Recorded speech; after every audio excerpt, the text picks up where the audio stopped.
I'm 34 years old and my wife is 31. We've been married just over 8 years and have been a couple for 10. Overall, I describe our marriage as being very satisfying and totally fulfilling in every way. We loved spending time together. Our physical chemistry was great, and we were each other's best friend. I trusted my wife with my life as did she with me. Notice how I'm describing everything in the past tense. You'll see why later. By choice, we hadn't started a family yet because we wanted to enjoy our lives a while and to save up for a down payment on a nice home. We bought the house last year, and this year we plan to start our family. However, that's not going to happen now. I have a good job and earn a good income while my wife works as an elementary school teacher. She is very good at her job and her students and their parents love her. Keep in mind everything I've told you thus far when I tell you what happened next. On a particular Tuesday, I got a call from a woman who asked that I call her right away as she had important information to share with me. I didn't recognize the name and thought it was a scam of sort, so I deleted the message. Normally, when I get these calls, I also block the number, but forgot to do so this time. Later in the day, I got another call from the same number and let it go to voicemail. In the message, the woman explained she was the spouse of a former coworker of my wife who had recently passed away.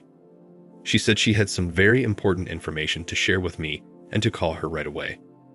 I didn't recognize either of their names, but thought perhaps she was just trying to get a hold of my wife to tell her of his passing. I closed the door to my office and called her from my personal cell phone. She answered right away and didn't waste any time telling me what she had to say. She first explained who she was and then went on to tell me her husband had recently passed away from the Big C after battling it for over a year. I offered her my sympathies, wrote down his name, and said I would advise my wife of his passing. She cut me off and said that's not why she called. She then explained that while under hospice care and near the end of his earthly time, her husband confessed that he had a 3-year affair with my wife from mid-2015 through the summer of 2018. Hearing this sent cortisol rushing through my body and my heart started racing. I was stunned by her statement and fell silent, struggling for words. After regaining my composure, I asked her if perhaps he was just hallucinating from the medication. She told me she was absolutely sure, as she later found hundreds of messages between them on his laptop. There she also found a disturbing video they made of their final encounter, which occurred on the 17th of August, 2018. As she spoke, I just kept telling her I didn't believe it. I asked her to send me proof and gave her my personal email account. She proceeded to copy and send me several of the most damning messages between them, but the video was too large to be sent through mail or via text. I asked her if she had a jump drive. She didn't, so she ran out and bought one. When she got back, she called me, and I led her through the process to copy the video to the drive.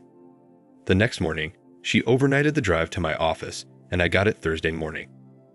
I brought my personal laptop with me to the office that day for the sole purpose of watching the video. I put the thumb drive in and hit play and couldn't believe my eyes. There was my wife and this gangly-looking guy I'd never seen before doing things I can't describe here. I'll just say it was horrifying. Some of the things they did were not just disgusting, they were unsanitary. In the 29-minute video, they were both very vocal, laughing with pleasure and clearly enjoying themselves. It was sickening. When I first hit play, I'll admit I immediately started crying and became nauseated, but after watching for a while, my sadness turned to madness, anger, and absolute rage. I felt like I wanted to break something or someone. Thankfully, my wife wasn't around when I watched it, as I don't know what I'd have done if she was.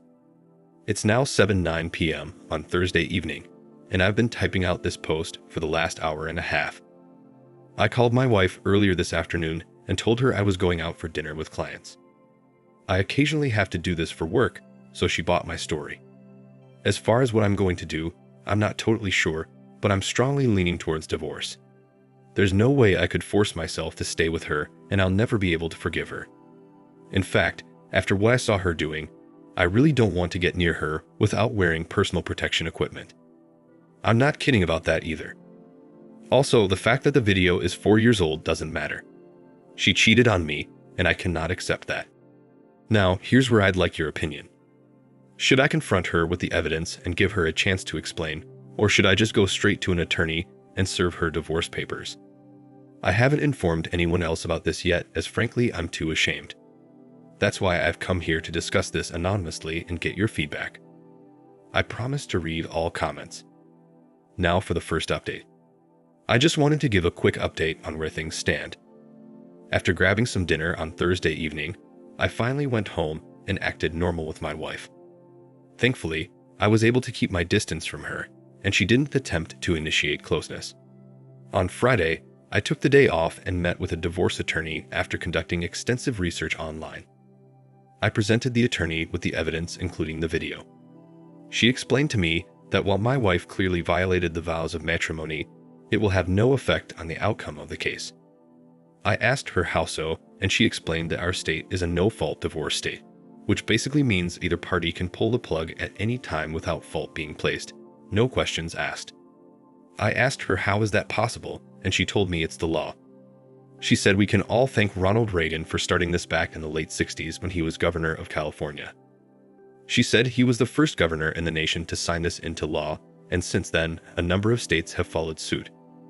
I was surprised to learn this, as I always thought he was one of our best presidents, but now I'm not so sure.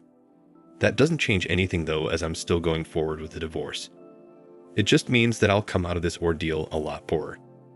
The thing I'm still wrestling with is whether to confront her or just wait to have her served. I want to wait, but I don't think I can hold out much longer. It was really difficult being around her the past 2 evenings, and I'm not looking forward to seeing her tonight. It's Saturday morning, and I'm writing this as I sit outside a coffee shop just down the street from my house. I told my wife I needed to reply to some work emails and was headed down here to do it, which I do on occasion. Thankfully, she didn't ask to come with me, but she's already texted me a couple times asking when I was coming home. I think she may sense something is up with me. That's all I've got to report for now. Thanks for all the advice and recommendations. It's been comforting reading all your stories and hearing what you have to say. Now for the second update. Greetings. I've come back to give a quick update on my situation. It's Sunday morning, and I'm again sitting outside a coffee shop typing a post. But this time, I'm 20 miles away from my home. I ended up snapping a week ago and confronting my wife about her affair. I did it last Sunday morning after not being able to restrain myself for another minute. I made it through Saturday, but that's because we went to the museum and out to dinner with another couple, so I didn't have to spend much time alone with her. That night, we were both exhausted from the day, so she didn't attempt any sort of closeness. The next morning, when we were in the kitchen and she was making coffee, I just decided to confront her. I probably shouldn't have done it then, as I was cranky and full of anger, but I went for it. I asked her if she knew so-and-so, her AP. Hearing his name, she turned and looked at me with a look of surprise on her face. She first said no, but then said yes, he was a science teacher at the junior high.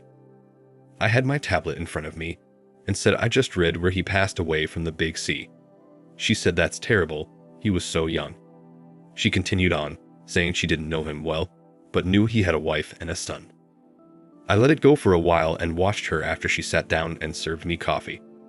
She was on edge and nervous and started looking at her smartphone. I let a few minutes go by and then asked her if she ever had done any work with this guy. She looked at me in frustration and said no, then asked why I was asking her about him. I said, "Are you sure about that?" And she said yes, she was sure, and acted like I was crazy for asking. By this time, I was tired of dancing around the subject, so I came right out and told her I knew otherwise. I told her I had proof that she and this guy had a 3-year affair and she needed to tell me everything right now. She asked me what I was talking about, and I told her she knew exactly what I was talking about and to stop playing dumb. With this, she started crying and asked me how I knew. I said that wasn't important, but I told her I had all their love messages. She then tried gaslighting me and saying those messages were just them role-playing a fantasy, and that they never took things any further. I stopped her and asked her to repeat herself, and again, she said they never had physical contact. I then pulled up the video of them together and hit play, and she lost it. She went from denying anything happened to apologizing and saying it all happened 4 years ago, and she's a different person now. After that, I got up from my seat and walked out to the patio, and she followed behind me. She was crying and begging me to talk to her, but I told her I wanted to be alone. She then started crying loudly and raising her voice, saying please, please. With this, I stepped back into the house as to not cause a scene in our neighborhood. By this time, I was really getting angry and went into the bedroom and started packing. She tried pulling me away and hugging me to prevent me from doing so. I told her if she didn't let me go, I would send the video to her parents. After hearing this, she quickly released me and laid on the bed crying and saying she was so sorry. I finished packing and headed out the door. She asked where I was going, and I told her I'd be staying in a hotel for a while. I left her crying there and drove away. I drove over here to the same coffee shop I'm sitting at today, which is just down the road from my office. I then made a reservation at the hotel across the street and spent the rest of the morning here as I contemplated my next steps. During the entire time, my wife was relentlessly calling and texting me, but I didn't respond until I checked into the hotel at 3 p.m. It was then I answered one of her calls, and we talked for nearly 2 hours. I told her I was going to divorce her, and she should prepare accordingly. She spent the rest of the time pleading with me and trying to change my mind. During the conversation, I asked her to explain her relationship with her AP. She told me they both shared a particular disgusting fetish, nothing more.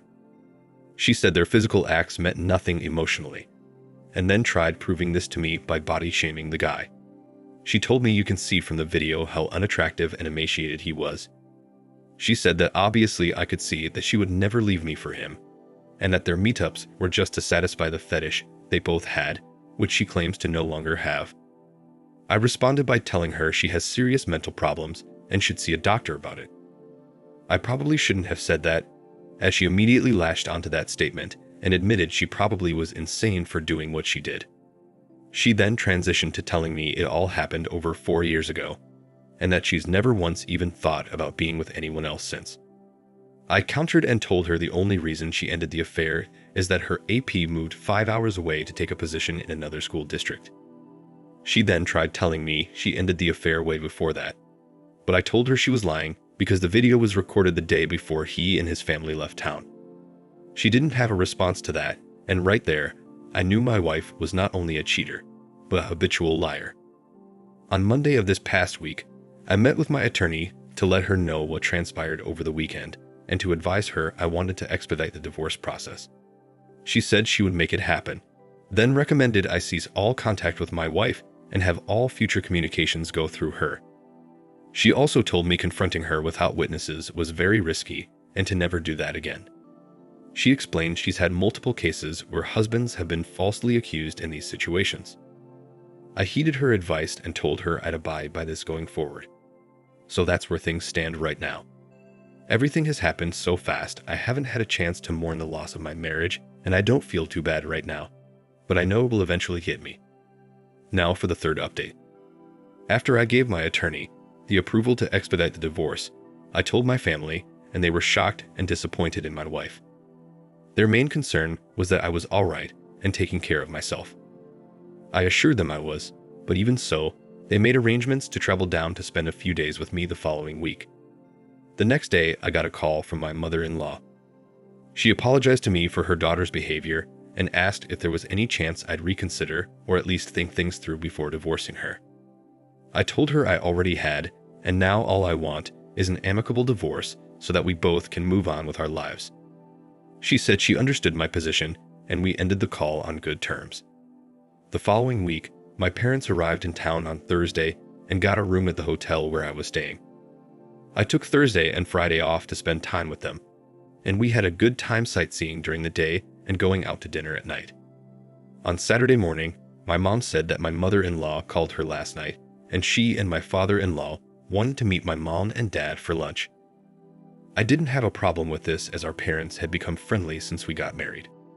They're not super close, but they are friendly and stay in touch on a regular basis. I told them that was fine, and they met up at a nearby restaurant. While there, my mom called me and said my in-laws would like to see me. I told them to come over to the hotel, and we could meet out on the back deck by the pool. We met, and it was nice seeing them. My in-laws were not pushy at all, and were just very apologetic and concerned for my well-being. We had a nice visit, and they really didn't try convincing me to stay with their daughter until the very end of our meeting. It was then when my mother-in-law asked if there was any way I could forgive her and stay married, and I told her unfortunately there wasn't. She said okay, I'll drop it, but said she had to at least try. I told her I understood. We all hugged, said our goodbyes, and they left. That was it. I now just have to wait for the hearing to be scheduled so I can get this all over with and move on with my life. Now for the final update. I thought since our state had no-fault divorce laws, the process would go quickly, but it didn't. I had to wait almost 9 months for the hearing. I also thought no-fault divorce laws mean both parties just split things equally and walk away, but I was wrong there too.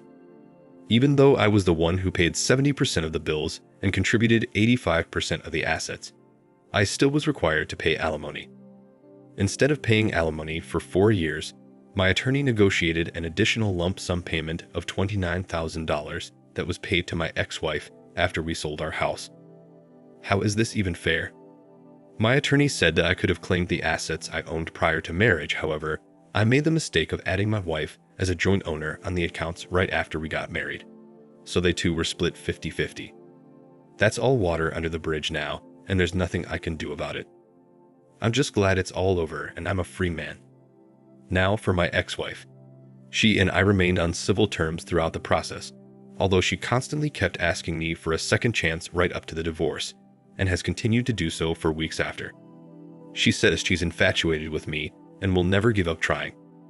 She's not been a pest, but every couple of weeks she sends me a text reminding me she's still thinking about me, and if I ever change my mind, she'll always be available. The craziest thing she did was last week. She texted me and asked if I'd be willing to have a child with her. I told her no, we're divorced.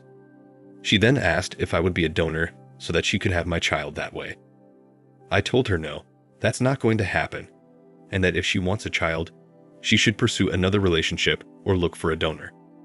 She said she doesn't want another man, and if I will not father her child, she will not have children. That text conversation was disturbing, and I hope she has come to her senses. While I do care about her well-being, I think I'm going to have to stop communicating with her. The next time she texts me, I will tell her in a firm but delicate way. In the meantime, I'm going to call her parents and let them know what she's been up to, so hopefully they can intervene and put an end to it in a subtle way. Well, that's all, folks. I've lost half my net worth, but at least I'm a free man. Thank you for watching. Like, comment, and subscribe if you enjoyed the video. Until next time, I'll see you again. Take care.